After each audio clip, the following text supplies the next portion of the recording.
Hello my friends, this is Wake Angel 2001 coming at you with a review of an acquisition I made at GameStop yesterday. It is the Legend of Zelda Deluxe Link figure with exclusive tunic. The lighting at this first part of the video is going to be not that great because this window box is very reflective and the light source in the tripod overwhelms it, makes it all shiny so you can't see inside of it. So we're just relying on natural light for this first part of the review, but then I'll turn it on when we're actually looking at the figure itself. This is the exact same figure as the Breath of the Wild Link that was originally released for the World of Nintendo line, with the same accessories, an ancient arrow, a Hylian bow, and a quiver. With the, as you can see, the Sheikah Slate is permanently mounted on his hip. But this tunic is brand new and it is apparently made out of fabric. I haven't actually opened the box yet, so we're going to find that out ourselves. Aside from the fact that it comes in a big fancy box and has this extra accessory, it is pretty much the same figure. And I also noted it's the second in the series, but I think that's because number 1 was the special box version of Legend of Zelda, which you can of Zelda herself, which you can also get at the GameStops. The back of the box is pretty simple. You got the big glamour shot of the figure wearing the tunic, which apparently has a foldable hood. That'll be kind of cool. And you know, a basic little summary, like backstory, that kind of thing. After awakening from 100 years slumber, Link sets out to regain his lost memories, reclaim the Master Sword, and defeat Calamity Ganon before he escapes from Zelda's magical seal. Isn't it amazing that that is how simple you can describe Legend of Zelda Breath of the Wild? Like, I'm pretty sure it took me 2 months to beat that game, and I could write, like, a travelogue on my experience with it. The side of the box features another picture of Link wearing the hood, this time with the hood actually pulled up. And the other side is just part of the window. Okay, so let's open this collector box and get access to the figure within. Now that I got him out of the box, there is one little thing. It looks like his left ear was folded on itself in the packaging, caused it to be a little misshapen. That's fixable.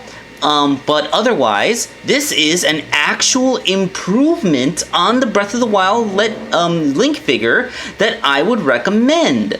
Yes, I do believe that it is worth getting this guy because they actually fixed the issues that the original release had. Now, just for comparison, I'm going to bring the original release out right here. And although molding-wise, they do look essentially identical, I mean, his shoulders are still a little bit too broad and his chin is a bit squared away. I think it makes him look a little bit more beefy than the actual svelte look that he's supposed to have in the game. But the biggest issue with the initial release of the Breath of the Wild figure was the tunic. It's made out of a stiff, hard plastic that his limbs are made out of, essentially making it so that his legs can't move. This new release makes the lower part of the tunic out of the same flexible material that the other 3 Link figures, being Skyward Sword, Ocarina of Time, and Wind Waker, all had, that allowed his legs to actually move. So now, Link has more range of movement in his legs for more dynamic posing. So you can actually get full range out of his pin disc hips, his knees, and his really articulated ankles. Like, that is a full-on super pin disc in there, which is attached to it rotates there, it hinges up and down, and then the foot rotates at the bottom. So you actually have a lot of versatility in those ankles. So Link can take on impressive wide leg stances. Yes, this is the Link figure that we should have gotten initially. This is like, I mean, all they had to do was swap out the material that they used to make one part, but holy crap, that does not help the figure so much. Okay, so everything is about this cloak, right? The improvement of the tunic itself is worthwhile enough, but this is the hook that actually got you to buy the thing. It is the Hylian tunic, an item that you can purchase in one of the early villages at the beginning of the game, and the one that he's wearing in the initial Breath of the Wild teaser trailer. So let's see how easy it is to get this onto his head. I'm assuming you just kind of pull it over. I want to get this done off camera because you know, I don't want to accidentally tear something. And here he is wearing the cloak.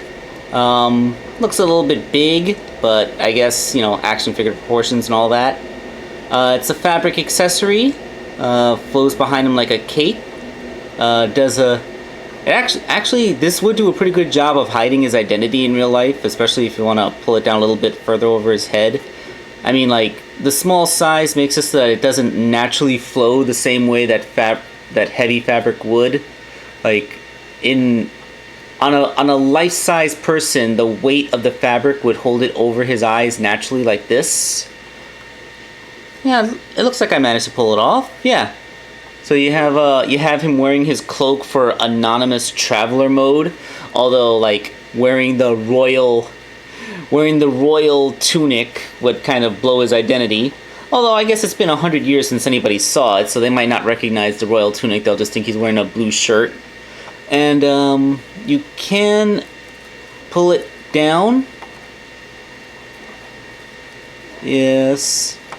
If I can get his ponytail out, then you can pin it underneath his ponytail. And then he has the hood worn on the back. Maybe a little bit of fabric conditioner can get this to stay down so it won't flip up on his shoulder. But yes, you are able to pull that look off as well. I mean, maybe, yeah.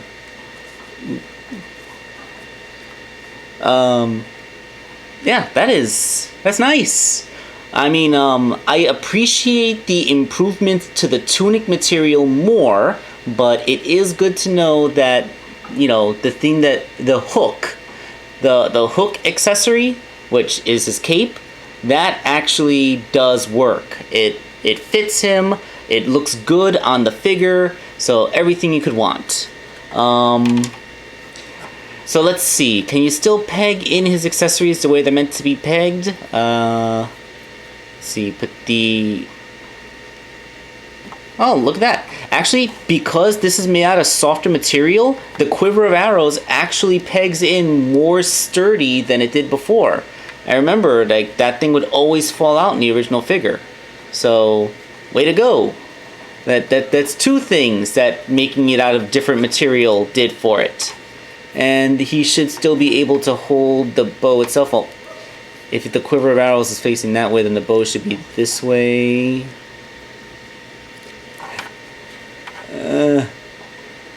Maybe I shouldn't have done this on camera. It's awkward because I'm trying to hold it in frame. And then he can hold the ancient arrow.